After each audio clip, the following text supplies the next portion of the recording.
Welcome back, dear friends, to the Crimson Academy's reading of The Advent of Divine Justice. In this section, we'll be covering paragraphs 95 through 102. Every laborer in those fields, whether as traveling teacher or settler, should, I feel, make it his chief and constant concern to mix in a friendly manner with all sections of the population, irrespective of class, creed, nationality, or color, to familiarize himself with their ideas, tastes, and habits, to study the approach best suited to them, to concentrate patiently and tactfully on a few who have shown marked capacity and receptivity, and to endeavor with extreme kindness to implant such love, zeal, and devotion in their hearts as to enable them to become in turn self-sufficient and independent promoters of the faith in their respective localities. Consort with all men, O people of Baha,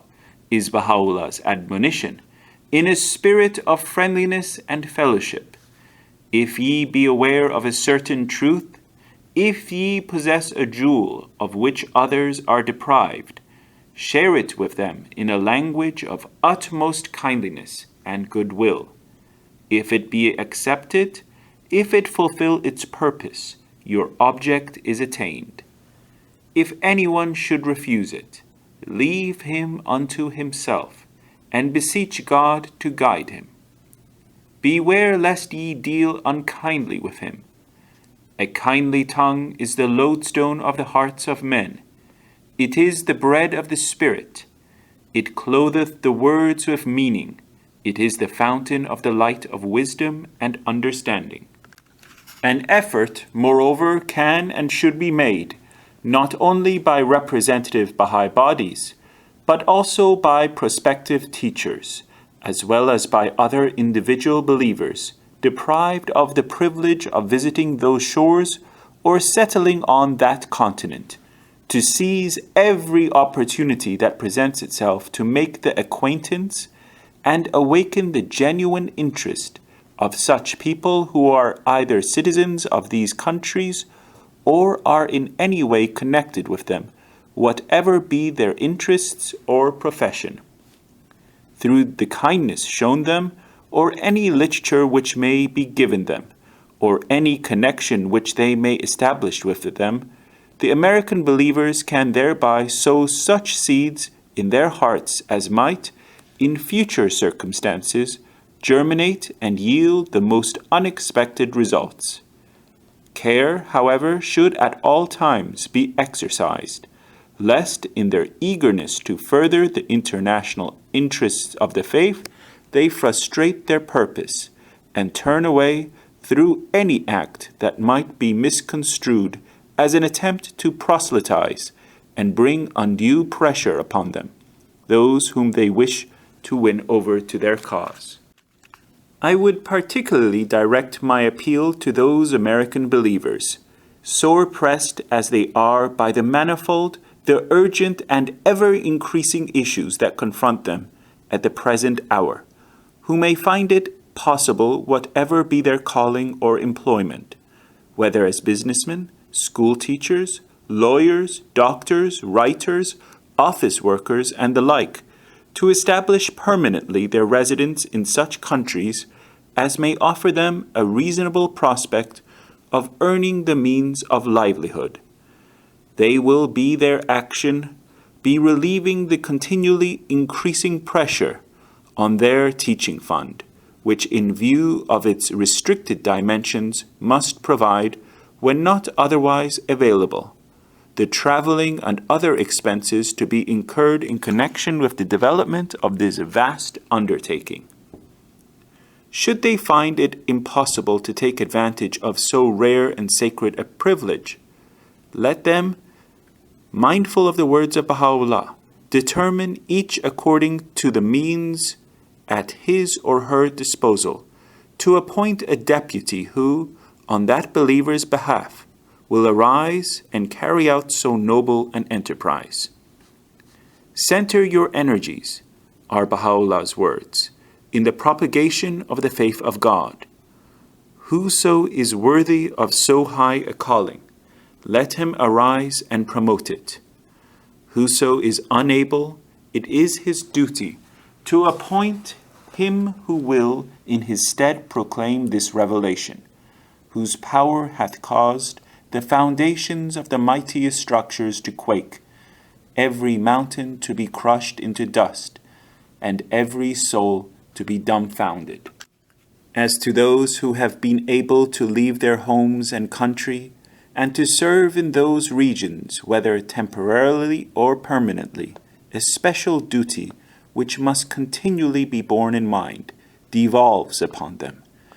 It should be one of their chief aims to keep, on the one hand, in constant touch with the National Committee specifically entrusted with the promotion of their work, and to cooperate, on the other, by every possible means and in the utmost harmony with their fellow believers in those countries, whatever the field in which they labor, whatever their standing, ability, or experience.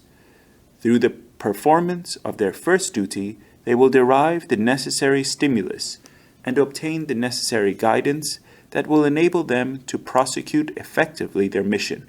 and will also, through their regular reports to that committee, be imparting to the general body of their fellow believers the news of the latest developments in their activities. By fulfilling their other duty, they will ensure the smooth efficiency, facilitate the progress, and avert any untoward incidents that might handicap the development of their common enterprise. The maintenance of close contact and harmonious relationships between the Inter-America Committee entrusted with the immediate responsibility of organizing such a far-reaching enterprise, and the privileged pioneers who are actually executing that enterprise and extending its ramifications far and wide, as well as among these pioneers themselves, would set, apart from its immediate advantages, a worthy and inspiring example to generations still yet to be born, who are to carry on, with all its increasing complexities, the work which is being initiated at present. It would, no doubt, be of exceptional importance and value, particularly in these times when the various restrictions imposed in those countries make it difficult for a considerable number of Baha'i pioneers to establish their residence and earn their livelihood in those states, if certain ones among the believers, whose income, however slender, provides them with the means of an independent existence, would so arrange their affairs as to be able to reside indefinitely in those countries. The sacrifices involved, the courage, faith, and perseverance it demands, are no doubt very great. Their value, however, can never be properly assessed at the present time, and the limitless reward which they who demonstrate them will receive can never be adequately depicted. They that have forsaken their country, is Baha'u'llah's own testimony, for the purpose of teaching our cause, these shall the faithful spirit strengthen through its power. By my life, no act, however great, can compare with it, except such deeds as have been ordained by God, the all-powerful, the most mighty. Such a service is indeed the prince of all goodly deeds, and the ornament of every goodly act. Such a reward, it should be noted, is not to be regarded as purely an abstract blessing confined to the future life, but also as a tangible benefit, which such courage, faith, and perseverance can alone confer in this material world. The solid achievements, spiritual as well as administrative, which, in the faraway continent of Australasia, and more recently in Bulgaria, representative believers from both Canada and the United States have accomplished, proclaim in terms unmistakable the nature of those prizes, which, even in this world, such sterling heroism is bound to win. Whoso, Baha'u'llah in a memorable passage, extolling those of his loved ones who have journeyed through the countries in his name and for his praise, has written, hath attained their presence will glory in their meeting, and all that dwell in every land will be illumined by their memory. I am moved at this juncture, as I am reminded of the share which, ever since the inception of the faith in the West, the handmaidens of Baha'u'llah, as distinguished from the men, have had in opening up, single-handed, so many such diversified and widely scattered countries over the whole surface of the globe, not only to pay a tribute to such apostolic fervor as is truly reminiscent of those heroic men who were responsible for the birth of the faith of Baha'u'llah, but also to stress the significance of such a preponderating share which the women of the West have had and are having in the establishment of his faith throughout the whole world. Among the miracles, Abdul-Baha himself has testified, which distinguish this sacred dispensation is this, that women have evinced a greater boldness than men when enlisted in the ranks of the faith. So great and splendid a testimony applies in particular to the West, and though it has received thus far abundant and convincing confirmation must, as the years roll away, be further reinforced, as the American believers usher in the most glorious phase of their teaching activities under the 7-year plan. The boldness which, in the words of Abdul-Baha, has characterized their accomplishments in the past must suffer no eclipse as they stand on the threshold of still greater and nobler accomplishments. Nay, rather, it must in the course of time, and throughout the length and breadth of the vast and virgin territories of Latin America, be more convincingly demonstrated, and win for the beloved cause victories more stirring than any it has yet achieved. To the Baha'i youth of America, moreover, I feel a word should be addressed in particular, as I survey the possibilities which a campaign of such gigantic proportions has to offer to the eager and enterprising spirit that so powerfully animates them in the service of the cause of Baha'u'llah. Though lacking in experience and faced with insufficient resources, yet the adventurous spirit which they possess, and the vigor, the alertness, and optimism they have thus far so consistently shown, qualify them to play an active part in arousing the interest and in securing the allegiance of their fellow youth in those countries. No greater demonstration can be given to the peoples of both continents of the youthful vitality and the vibrant power animating the life and the institutions of the nascent faith of Baha'u'llah than an intelligent, persistent, and effective participation of the Baha'i youth of every race, nationality, and class in both the teaching and administrative spheres of Baha'i activity. Through such a participation, the critics and enemies of the faith, watching with varying degrees of skepticism and resentment the evolutionary processes of the cause of God and its institutions, can best be convinced of the indubitable truth that such a cause is intensely alive, is sound to its very core, and its destinies in safe keeping. I hope and indeed pray that such a participation may not only redound the glory, the power, and the prestige of the faith, but may also react so powerfully on the spiritual lives and galvanize to such an extent the energies of the youthful members of the Baha'i community as to empower them to display in a fuller measure their inherent capacities and to unfold a further stage in their spiritual evolution under the shadow of the faith of Baha'u'llah. Faithful to the provisions of the charter laid down by the pen of Abdul-Baha, I feel it my duty to draw the special attention of those to whom it has been entrusted to the urgent needs of and the spiritual position enjoined by the Republic of Panama,